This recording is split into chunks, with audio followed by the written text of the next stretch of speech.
Hello everyone. आज का हमारा टॉपिक एक नया chapter that is chemical kinetics. Kinetics का मतलब होता है स्पीड। पहले तो किसके साथ डील करता है? Chemical kinetics is a branch of chemistry जो डील करती है deals with speed of the reaction, speed of the reaction. Speed के बेस के ऊपर केमिकल रिएक्शन को हम तीन टाइप में क्लासिफाई कर सकते हैं। एक होती है स्लो रिएक्शंस, दूसरी होती है मॉडरेट और तीसरी होती है फास्ट रिएक्शंस। ठीक है। स्लो रिएक्शन का मतलब होता है जो एक गिवन टाइम के अंदर बहुत ही कम होती हो, या फिर कंसंट्रेशन में चेंज बहुत कम होता हो, या फिर प्रोडक्ट का फॉर्मेशन कम होता हो in the given period of time. In the given period of time बहुत ही ज़्यादा कन्वर्जन हो चुका होता है from the reactant to the product, that is called fast reactions. और ये दोनों के बीच में जो है ये मॉडरेट है, ना तो बहुत स्लो ना तो बहुत fast. I am giving you few examples. जैसे कि स्लो रिएक्शन के अंदर कोरोजन आ सकता है जिसको होने में कुछ दिन कुछ महीने भी लग सकते हैं, ये स्लो रिएक्शन मानी जाएगी। ठीक है। उसके बाद फॉसिल फ्यूल्स का बनना लाखों साल लग जाता है, it is also chemical process. Fast reactions के अंदर मानो कि रिएक्टिव मेटल जो होती है उसकी एसिड के साथ reaction, sodium with water, strong acid with strong base, ये सेकंड्स के अंदर हो जाती है या फिर इन माइक्रो सेकंड भी हो जाती है कई बार। ठीक है। और मॉडरेट में it may take few minutes. कोई क्राइटेरियन फैक्टर नहीं है कि इतना टाइम पीरियड मॉडरेट के लिए है, बट ये दोनों के बीच में हम मानेंगे मॉडरेट। ठीक है। चलो अब बात करते हैं कि कोई भी रिएक्शन का रेट हम डिसाइड कैसे करें। ठीक है। रेट का मतलब होता है, मैं जब बोलता हूं रेट ऑफ एनी रिएक्शन, तो रेट का मतलब होता है कि कितना चेंज हुआ कंसंट्रेशन के अंदर, change in concentration with time, जो हमने बात की। This is the way to decide the speed of the reaction. Okay, given period के अंदर कितना कंसंट्रेशन में चेंज हुआ है। if it is reactant, say we have R2P, reactant की concentration कम होगी and at the same time product की concentration बढ़ेगी। ठीक है। in the given period of time किसी भी एक को आप ले सकते हो। अगर दोनों के stoichiometric coefficient 1 है, rate of any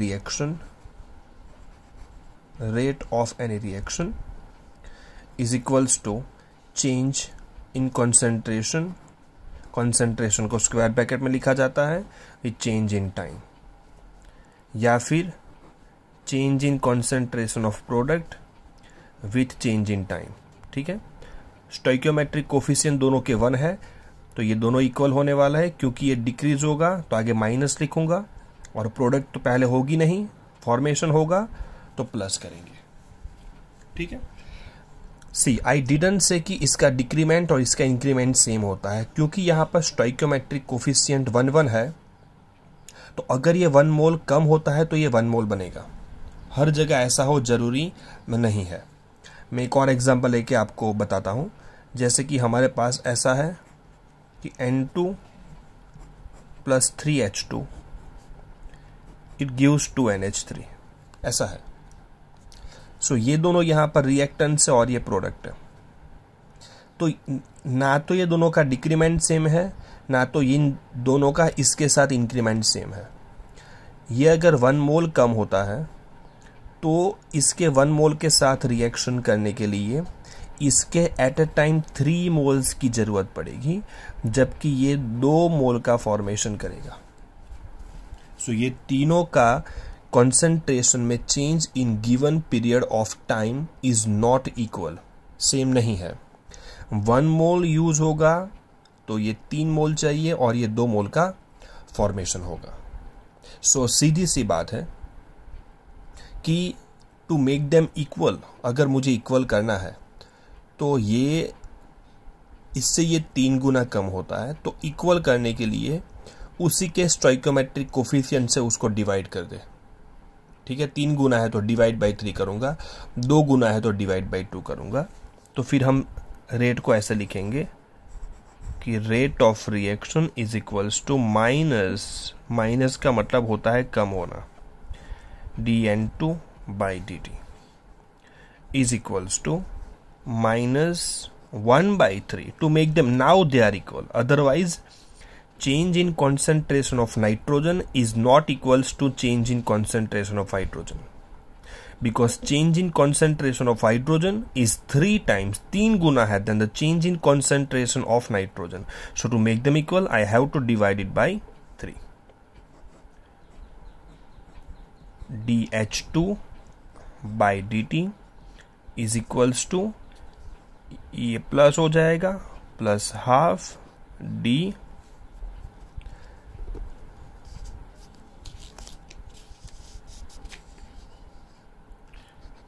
NH3 by क्या हो जाएगा, dt हो जाएगा। क्लियर हो यहां तक?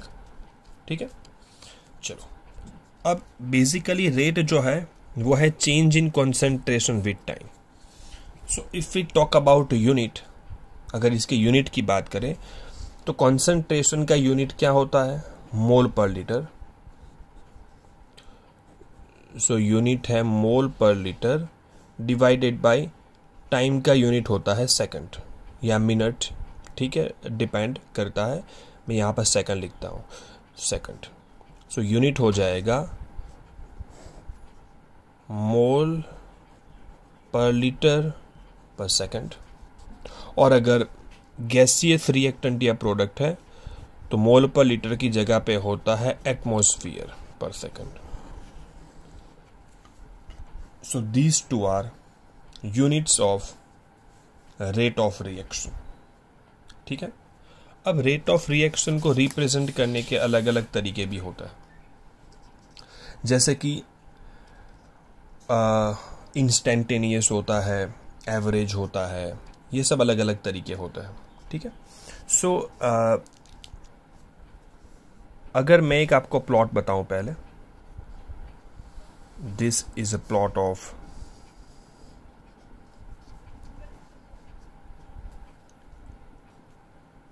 Change in concentration with time. ठीक है, सो मैं रिएक्टेंट और प्रोडक्ट का ग्राफ अगर ड्रॉ करूं तो ये ग्राफ कुछ ऐसा आएगा, ये रिएक्टेंट है और ये हो जाएगा प्रोडक्ट। क्यों? क्योंकि पहले 0 टाइम पे, when the reaction has not started, reactant concentration तो ज्यादा होगी। जैसे ही टाइम बढ़ता है वैसे ही रिएक्टेंट कंसंट्रेशन कम होती है, और at the same time product concentration जो पहले कुछ नहीं थी वो धीरे धीरे बढ़ेगी। ठीक है, और फिर ये दोनों ऑलमोस्ट पैरेलल लाइन पे जाते हैं, इसकी बात हम बाद में करेंगे। ठीक है, इनिशियली चेंज इन कंसंट्रेशन बहुत ज़्यादा है, बाद में in a same time period change in concentration कम है, जो हमें ग्राफ बता रहा है, जिसको हम डिटेल में देखने वाले हैं आगे। ठीक है, लेकिन अगर मैं आपको एग्जांपल दूं तो मानो ये एक टाइम पीरियड में बता देता हूं। ठीक है, सो यहां से यहां तक का टाइम पीरियड देखो, चेंज इन कंसंट्रेशन इतना हुआ है, और उसके बाद का same time period change in concentration कम है, ये देखो। ठीक है, सो इसको मैं बाद में एक्सप्लेन करूंगा।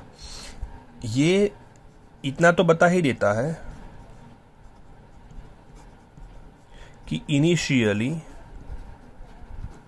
रेट ऑफ रिएक्शन कैसा होता है, हाई होता है, और धीरे धीरे ये डिक्रीज होता है, ये आप देख रहे हैं। और बाद में टाइम तो जा रहा है लेकिन कंसंट्रेशन में इतना चेंज आ नहीं रहा है। ओके, चलो अब अगर पूछे कि एवरेज रेट,